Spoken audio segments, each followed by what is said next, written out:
Dos patologías más de mediastino medio y mediastino posterior. Vamos a resumir así que no vamos a tardar mucho en terminar. Ahora vamos a hacer la introducción del estómago, que es la parte ya, cataratas. Entonces, enfermedad que causa alteración de la motilidad. Entonces, ¿qué hace el esófago? Prácticamente es un esófago que está paralizado. ¿Listo? Entonces, a eso se le va a asociar a la falta de dilatación del esfínter esofágico inferior. Entonces, no se va a relajar. Eso va a provocar que todo el contenido se retenga. ¿Listo? Ahora, normalmente estos pacientes tienen un tránsito intestinal lento. ¿Listo? ¿Por qué? Porque todo el contenido que van a ingerir se va a obstruir y este esófago se va a dilatar. Va a aumentar su volumen, va a aumentar su calibre, todo va a ser de manera progresiva, es decir, que va a aumentar la capacidad de contener alimentos de manera mucho más marcada. ¿No? Ya. Ahora, segunda patología, la hernia hiatal. ¿Qué características tiene? El hiato se va a dilatar. Entonces, este hiato va a hacer que se pueda el gástrico. La burbuja gástrica que normalmente teníamos que ver debajo del diafragma del lado izquierdo va a ascender y va a generar un nivel. Entonces, esta es la burbuja y este es el líquido dentro del estómago. En este caso, ascenso a nivel de lo que es el mediastino. Ahora, ¿por qué es importante que lo conozcan?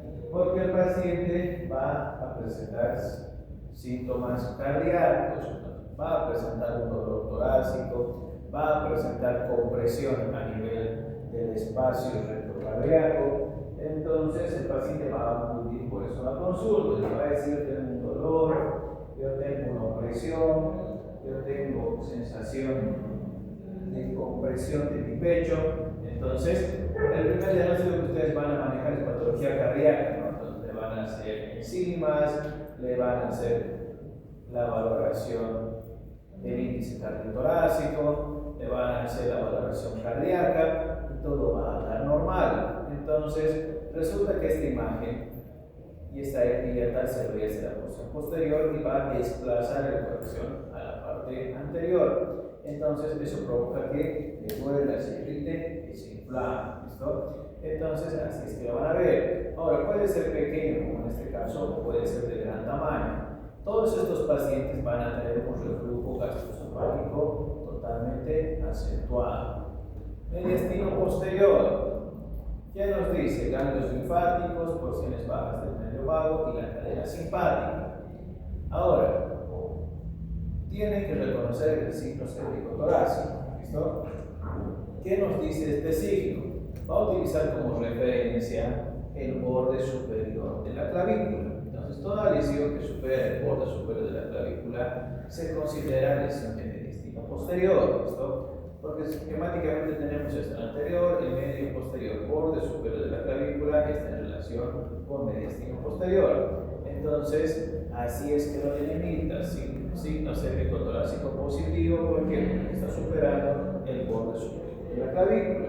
Entonces, esa es otra forma de ubicar estas lesiones de mediastino posterior.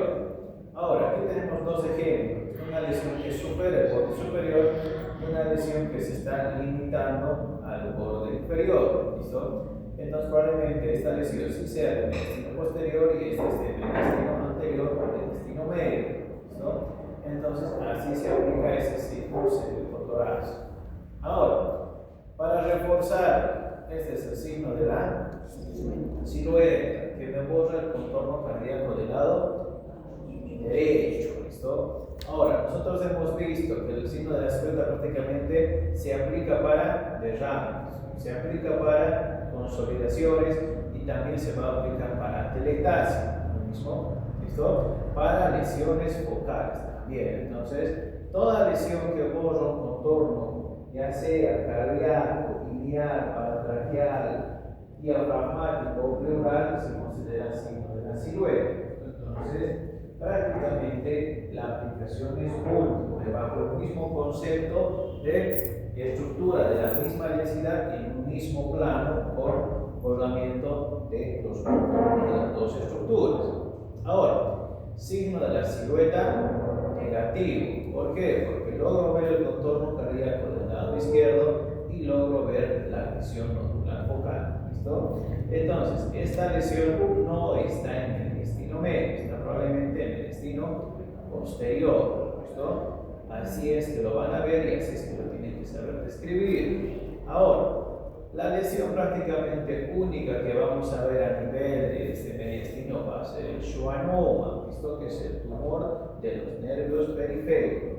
Ahora, estas lesiones van a crecer de las raíces nerviosas que van a nacer de las estructuras de las vértebras. Por esos espacios neuroforaminales van a dar origen a estos procesos neoformativos, que normalmente van a ser lesiones solitarias y van a ser asintomáticas, entonces van a ser descubiertas de manera incidental. Tienen un componente heterogéneo y pueden tener un realce periférico después de la administración de contraste. Ahora, en proyecciones de frente, en este caso a nivel paracardíaco, del lado derecho se observa una lesión focal sólida de bordes definidos que no hace signo de la silueta en el corazón. Entonces no es una lesión del mediastino medio. Entonces voy a tener que complementar con una proyección adicional. Entonces voy a pedir proyección posterior anterior y proyección lateral, donde veo que el espacio retrocardíaco está con aumento de densidad. Esta imagen que me está demostrando que esté a nivel del borde cardíaco del lado derecho es positiva por una lesión en el mediastino posterior, que en este caso la única y la más frecuente es el schwannoma. Entonces no hay mucho que pensar ni mucho que especular con lesiones focales del mediastino posterior. Ahora, existe otro signo que es el signo del ilio oculto, ¿listo? Que nos dice que se puede ver los vasos pulmonares a través de la masa, ¿listo? Entonces, esta lesión se encuentra en mediastino anterior o mediastino posterior. Entonces, cuando ustedes vean que el ilio se ha borrado, pero todavía logro ver las estructuras bronquiales y el componente vascular, esta lesión está en el mediastino posterior. ¿Listo? Entonces, son signos que se asocian a lo que ya estábamos estudiando. Ahora, otro signo de alta sensibilidad para ver patología intestinal es el signo del diafragma continuo. Ahora, si ustedes hacen una recapitulación de todo lo que hemos visto, el diafragma nunca se ha visto en todo su recorrido y en todo su esplendor, en ninguna de las diapositivas que hemos dado. Entonces, cuando ustedes vean que el diafragma está en todo su recorrido, se llama el signo del diafragma continuo. ¿Listo? Que hace referencia a aire en el espacio mediastinal. Ya puede ser por estructuras torácicas o por estructuras extratorácicas. ¿No? Entonces, podemos tener aire que está viniendo desde la cavidad abdominal hacia el tercio superior o desde el mediastino proyectándose hacia el diafragma. Cualquiera sea el aire de procedencia y de correspondiente. Ahora, ¿cómo llega este aire? Normalmente, si va a ser de la estructura abdominal, tiene que haber una lesión a nivel de las vísceras huecas, que nosotros hemos considerado como neumoperitoneum. Esto en la práctica también han empezado a conocer y a desarrollar. Entonces, el aire se va a ir siempre hacia sus porciones superiores. Ahora, cuando el aire viene desde la porción intratorácica, normalmente va a ser por un trauma, ¿no? Que también va a tener relación con ruptura alveolar, ruptura esofágica o cualquier proceso infeccioso que esté generando aire dentro del mediastino, ¿listo? Entonces, esas son las formas que van a tener. Ahora, ¿cuál es la conclusión que tienen que llevarse y tienen que reconocer? Que el mediastino es diverso en cuanto a su patología. Entonces, el método inicial va a ser necesariamente siempre la radiología convencional y la ubicación y la caracterización se va a dar por tomografía. ¿Listo? Ahora, los síntomas y la clínica del paciente va a ser totalmente inespecífica, entonces no les va a servir para hacer un diagnóstico. Entonces van a requerir necesariamente un estudio imaginológico para tener la certeza y la caracterización y definir el tratamiento y posteriormente hacer la evolución de esa lesión que están estudiando. ¿Listo? Entonces, así es que van a estudiar mediastino. Ahora, aparato digestivo. Vamos a ver primero estructuras oculares huecas. Entonces, esófago, estómago, duodeno, intestino delgado, grueso y recto. En ese orden vamos a desarrollar todo el contenido. Una vez que ya tengamos estudiado la parte de víscera hueca, entramos en estructuras sólidas. Entonces, ahí hacemos hígado, páncreas, vasos, riñones y el aparato ginecológico lo dividimos en dos. ¿Listo? Estructuras ginecológicas y la parte que es obstetricia. Entonces, el desarrollo del abdomen es extenso. Ahora, empezamos por esófago. Si bien ya hemos visto lesiones focales a nivel de esófago, pero ahora vamos a llevarlo a un nivel de detalle mucho más específico. ¿Listo? ¿Qué es lo importante que tienen que conocer del esófago? Primero, su dimensión. ¿Listo? Va a ir desde los 20 hasta los 24 centímetros y va a tener sus tres porciones: la cervical, la porción torácica y la porción abdominal. ¿Listo? Ahora, todas estas porciones del esófago tienen contacto directo con el mediastino. ¿Listo? Entonces, a nivel del tercio superior va a estar la relación directa con lo que es la tráquea. ¿Listo? Tercio medio, ya dijimos, ¿no? La silueta cardíaca, los grandes vasos, los ilios y el pedículo vascular que van a estar en su porción media. Y a nivel del tercio inferior va a estar con el diafragma y la aorta descendente. ¿Ya? Ahora, estas estructuras prácticamente están en contacto. ¿Listo? Y si es que no están en contacto, hay una capa fina de tejido adiposo que lo va a separar una estructura de la otra. Pero esta estructura de tejido adiposo es totalmente delgada. Entonces, ¿qué pasa con el esófago? ¿Qué pasa con la aorta? ¿Qué pasa con las estructuras vertebrales? Se suelen afectar una con otra. ¿Listo? Entonces, si existe un aumento de la silueta cardíaca y una cardiomegalia, comprime el esófago. Si existe una dilatación aneurismática, comprime el esófago.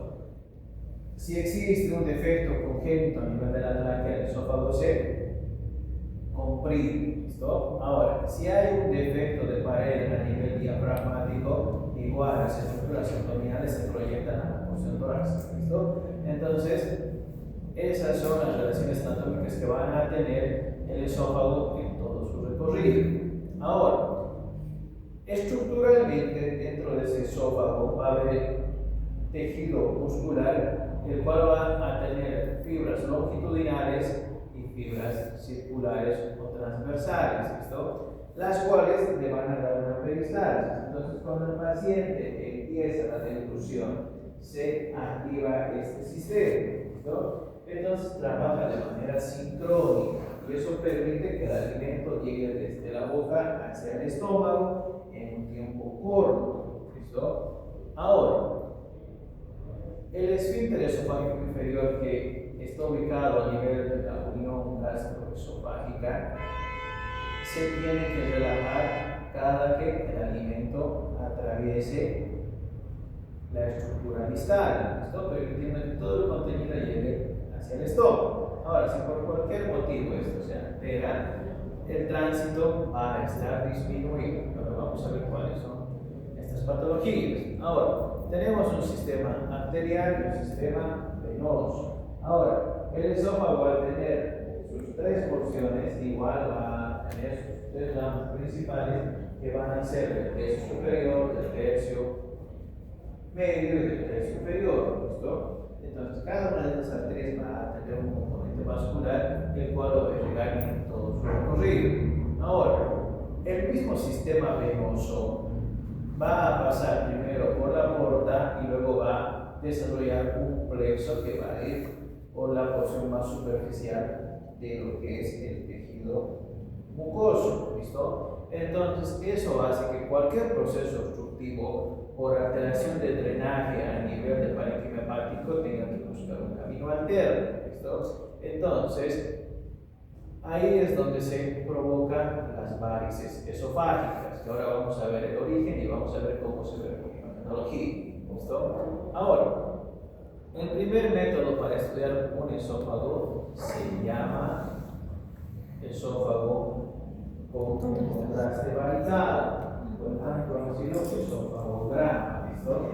Entonces mi paciente va a ingerir el bario. Yo le voy a dar un trago que ya hemos dicho que la suspensión de bario viene en consistencia líquida, entonces eso va a tomar mi paciente, ¿listo? Entonces el estudio se hace de manera dinámica. Yo le doy el trago al paciente y le digo, va a esperar a que yo le indique para que usted trague, y el paciente va a hacer la indicación y tengo que ver cómo hace todo el tránsito en todo el recorrido del esófago, ¿listo? Ahora, ¿qué hace el bario? Primero el bario se va a pegar a las paredes, ¿listo? Y me va a dar características de tamaño, forma y engrosamiento a nivel de los pliegues. Entonces, esto está totalmente controlado. Ahora, estas flechas que estamos viendo y estas compresiones que estamos viendo están dadas por estructuras del mediastino, ¿listo? Entonces, tenemos a la aorta, al tronco de la arteria pulmonar y tenemos a la silueta cardíaca. Si cualquiera de estas porciones se dilatan, comprime el esófago, ¿listo? Y mi paciente va a tener alteraciones en su tránsito. Entonces, el paciente va a decir y va a referir, ¿no? Yo generalmente cuando como tengo que comer lento y el espacio es largo. Cuando como rápido, generalmente termino vomitando porque tengo reflujo. ¿Por qué? Porque esto comprime, es tenosa y todo el contenido se devuelve hacia su porción superior, ¿listo? Entonces, este es el principio lógico y nosotros lo describimos como compresiones extrínsecas a expensas de silueta cardíaca, de aorta o tronco de arteria pulmonar, ¿listo? Ahora, tomografía, que eso no lo hemos visto en el destino, pero tienen que saber que el esófago, una vez que ha pasado el tránsito intestinal, se colapsa. Entonces, todo mi paciente que ha estado con el esófago distendido, que antes tenía contenido, una vez que ha pasado el contenido, esto se disminuye y las fibras se contraen y el esófago disminuye su volumen, ¿listo? Entonces, en condiciones normales sucede eso. Entonces, el esófago es esta estructura fina y delgada. Entonces, tráquea, esófago. Tenemos tráquea y esófago, y ya tenemos la aorta y su callado, ya tenemos el tronco de la arteria pulmonar, aquí tenemos el tronco pero ya en un corte más bajo, y aquí ya tenemos la aorta descendente, aquí tenemos la silueta cardíaca y el esófago, esta estructura fina y delgada que está por atrás. Entonces, darán cuenta, si tiene una cardiomegalia, esto va a comprimir al esófago, ¿listo? Ahora, a nivel del tenso inferior ya se libera, ¿no? La silueta cardíaca y el esófago prácticamente queda libre anterior a lo que es la aorta descendente, ¿listo? Entonces, relaciones anatómicas y estructurales que van a poder relacionarse con la patología que va a tener su paciente. Ahora, la primera patología va a ser la patología inflamatoria. Entonces, el esófago se inflama. ¿Cómo se llama? Esofagitis, ¿listo? Ahora, va a ser infecciosa, va a ser por radioterapia, o también tenemos la eosinofílica. Ahora, ¿qué sucede con un paciente con un proceso infeccioso a nivel del esófago? Normalmente, mi paciente, para que tenga un proceso infeccioso a nivel del esófago, tiene un factor condicionante que es la inmunosupresión, ¿listo? Ahora, la causa más frecuente de esofagitis, de causa infecciosa, es la candidiasis, el herpes, el citomegalovirus, ¿listo? Entonces, no son gérmenes que normalmente a cualquier paciente puede dar o se puede contagiar, ¿listo? Entonces, cuando ustedes tengan, ¿no?, y estén valorando un paciente y digan, no, tiene candidiasis esofágica a nivel de cámara gástrica o en relación con herpes o citomegalovirus, entonces, inmunodeprimidos prácticamente es el primer camino que van a tener para descartar en sus pacientes.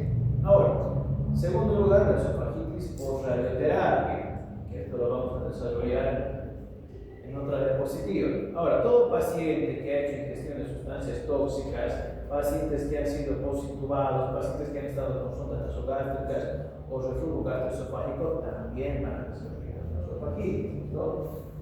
Y la esofagitis eosinofílica también la vamos a desarrollar después. Ahora, la tabla es mucho más extensa. Pacientes con acalasia hacen esofagitis, con divertículos hacen esofagitis. Entonces, más allá de lo que nosotros hemos empezado a ver en la actividad diapositiva, también estos pacientes van a desarrollar esofagitis. Entonces, el diagnóstico es mucho más extenso. Ahora, ¿qué pasa con la radiación? ¿Qué pasa en este contexto de radioterapia? Nuestro paciente se ha hecho radioterapia por una lesión tumoral a nivel del cuello, lesión tumoral a nivel de la tiroides, se ha hecho radiación por una lesión a nivel mediastinal, se ha hecho radioterapia por una lesión a nivel de los cuerpos vertebrales. Entonces, las estructuras que han estado adyacentes a esa zona de radioterapia se van a edematizar, se van a inflamar. ¿Listo? Ahora, cuando presenta manifestaciones positivas de un proceso infeccioso esofágico después de los 4 a 8 meses de haber recibido su radioterapia. Entonces, no es inmediato, ¿listo? Ahora, nosotros cuando hemos avanzado a la parte de práctica y hemos hecho ese repaso de los efectos por radioterapia, ya menciona estos cambios inflamatorios posteriores a la radiación. Entonces, este es el contexto. Ahora, cuando ustedes vean unidades Gray, es decir, 5000 unidades Gray, como lo menciona en la diapositiva que estamos repasando, es la cantidad de radiación que se le va a dar a una estructura tumoral. ¿Listo? Entonces, va a 5000, 6000, 7000, 10000, la cantidad de unidades Gray. Entonces, cuando ustedes ven unidades Gray, está haciendo referencia a la cantidad de radiación generada. Entonces, ¿qué me dice? Que a partir de los 5000 va a producirse esofagitis. Ahora, ¿qué provoca esta esofagitis? Un área de estenosis, es decir, la luz del esófago se va a disminuir. ¿Listo? Entonces, vamos a ver este estudio con estudio contrastado o estudio varitado. ¿Qué nos dice? Que la morfología tiene que ser cónica y tiene que ser afilada, es decir, va a ser como un embudo el esófago y se va a disminuir con esas características finas y lisas. Eso es lo que alcanzamos a ver. Entonces, nos vamos a centrar en la imagen B, que es este año que estamos alcanzando a ver, donde vemos un esófago dilatado a nivel cervical, ¿no? Donde vemos que su porción superior, que la porción primera, está con aumento de calibre. Y vemos que a nivel de tercio inferior y tercio distal, prácticamente el trayecto es fino y filiforme. ¿Listo? Eso se considera esofagitis. Ahora hacemos el contexto, ¿no? Nuestro paciente nos va a decir si he hecho radioterapia, tenía un tumor en la tiroides, así que he estado con mi sesión de más de un mes, así que ahora ya han pasado como 6 a 7 meses de mi tratamiento y no me estoy pudiendo alimentar. ¿Listo? Entonces, esofagitis posterior a un tratamiento de radioterapia. Ahora, ¿qué van a hacer con tomografía? Existen signos claros como la luz, como el edema de la mucosa y de la submucosa. ¿Listo? Eso se va a poder ver. Entonces, este engrosamiento se va a asociar a adenopatías. Entonces, vamos a ver también imágenes adenopáticas de contenido inflamatorio. Ahora, cuando vemos esta imagen, normalmente tenemos que tener un detalle anatómico amplio para poder ver el esófago. Entonces, primero vamos a ver el esquema, esto para que entendamos que estamos bien. Ahora, nos centramos en esta imagen, ¿no? Donde me dice que la luz se va a ver de un color negro, la mucosa se va a ver de un color mucho más blanco o grisáceo, y la mucosa va a ser prácticamente gris. ¿Listo? Entonces, eso es el patrón típico de esofagitis. Ahora, ampliamos la imagen, ¿no? Esta imagen está mostrando la luz de un color negro. la mucosa de un contenido mucho más blanquecino y grisáceo la submucosa, ¿listo? Entonces, así es que se va a ver este tipo de célula inflamada a nivel del esófago. Ahora volvemos. Entonces ya es mucho más fácil de ver, ¿no? Alcanzamos a ver la luz, el edema de la submucosa y el edema de la mucosa, ¿listo? Entonces se tienen que ver en los dos planos, se va a ver como en la imagen A y en la imagen B, un corte axial y en un corte sagital. En las dos imágenes el esófago es positivo para el proceso inflamatorio.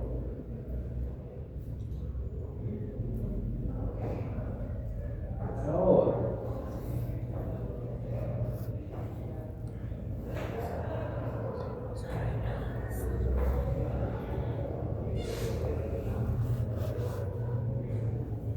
esquemáticamente esto es lo que estamos alcanzando a ver, ¿listo? Vemos un esófago con engrosamiento parietal y distribución de calibre. Entonces, hace referencia a un proceso bucal inflamatorio a nivel de lo que es el esófago. Ahora, las áreas de estenosis puede ser segmentaria o puede ser totalmente corto y estrecho en cuanto a su calibre. Entonces, este es un segmento mucho más amplio y este es un segmento totalmente estrecho. ¿Listo? Ahora, cualquiera sea la presentación que va a tener su esófago, las dos van a causar estenosis. ¿Listo? Entonces, es ahí donde viene la importancia de hacer un diagnóstico totalmente dirigido. ¿Por qué? Porque las que son de estrecho y de un espacio corto son más fáciles de tratar en comparación de las que son más largas, como en este caso. ¿Listo? Ahora, acalasia. Esto ya lo hemos visto. Ahora, lo que vamos a agregar son los signos de acalasia. ¿Listo? Que va a ser el signo de punta de lápiz. ¿Listo? O el pico de pájaro, que me hace referencia a la estructura más distal del esófago. Entonces, es esto lo que me está señalando, ¿listo?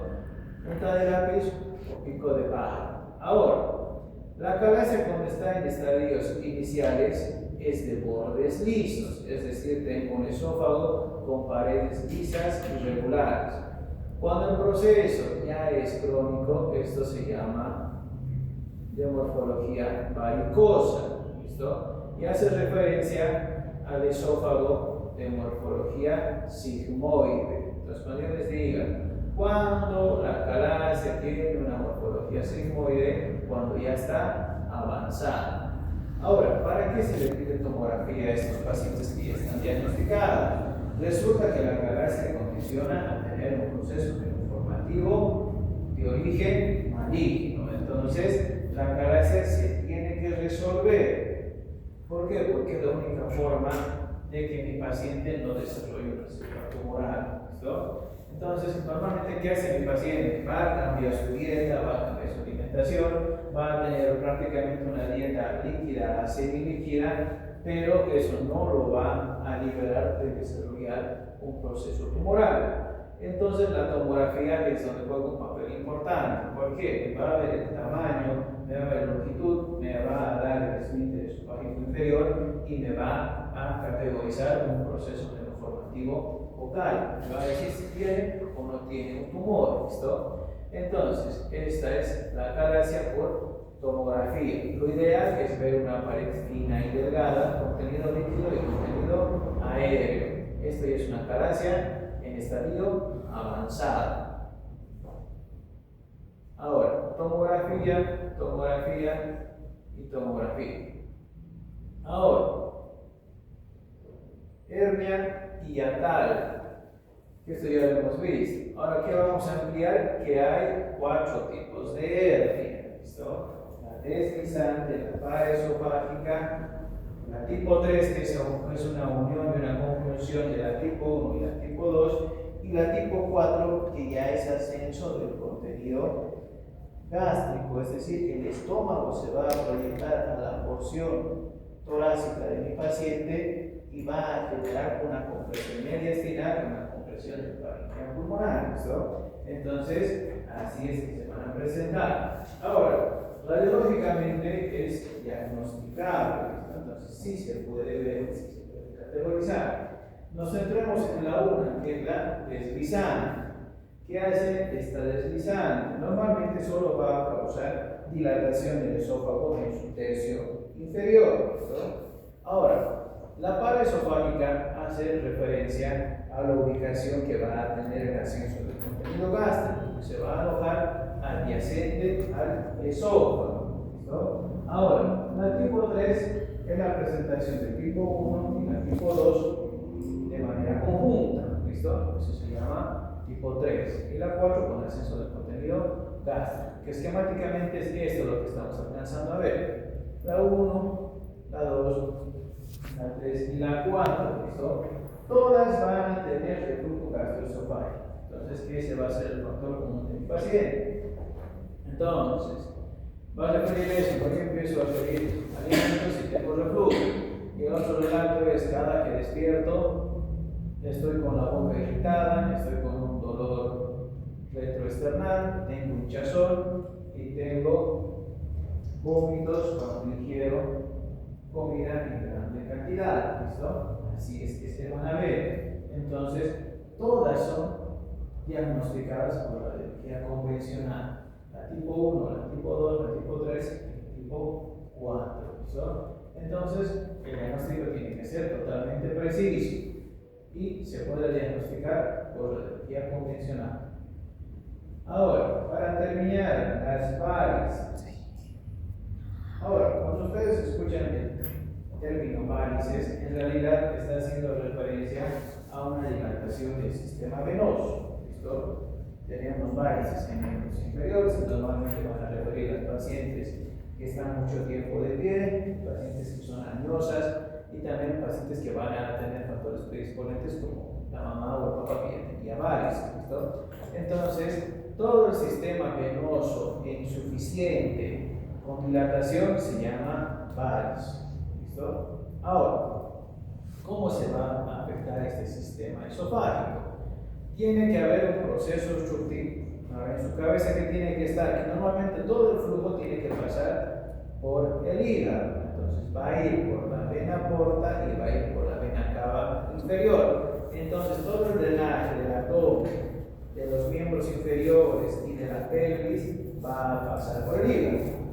Ahora, ¿qué pasa con este hígado? Este hígado va a tener cirrosis. Entonces, todo hígado cirrótico disminuye de tamaño y disminuye de volumen. ¿Listo? Lo que va a generar que el sistema venoso tenga un camino alterno. Entonces, toda vena que está alrededor de la porta se va a enfermar. ¿Listo? Entonces, ¿cómo se reconoce esto? Normalmente la porta en estadios iniciales carga todo el flujo. Entonces la porta aumenta su calibre y aumenta su volumen. Este aumento de volumen va a repercutir en la vena esplénica. Entonces las dos se van a encargar y van a decir, tenemos una cantidad de sangre alta y no podemos llevarlo al sistema central. Entonces sobrecargamos nuestro sistema.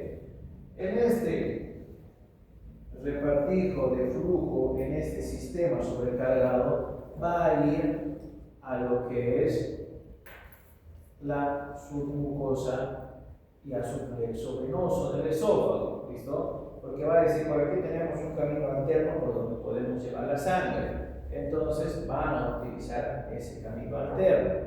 La contraindicación de este camino alterno es que este plexo venoso está en la submucosa, es decir, está prácticamente expuesto a cualquier tipo de agente irritante, a cualquier tipo de agente traumático que lo va a lesionar y lo va a reventar. ¿Listo? En resumen, se va a lesionar la vena y el paciente va a empezar a tener la clásica hemorragia digestiva alta.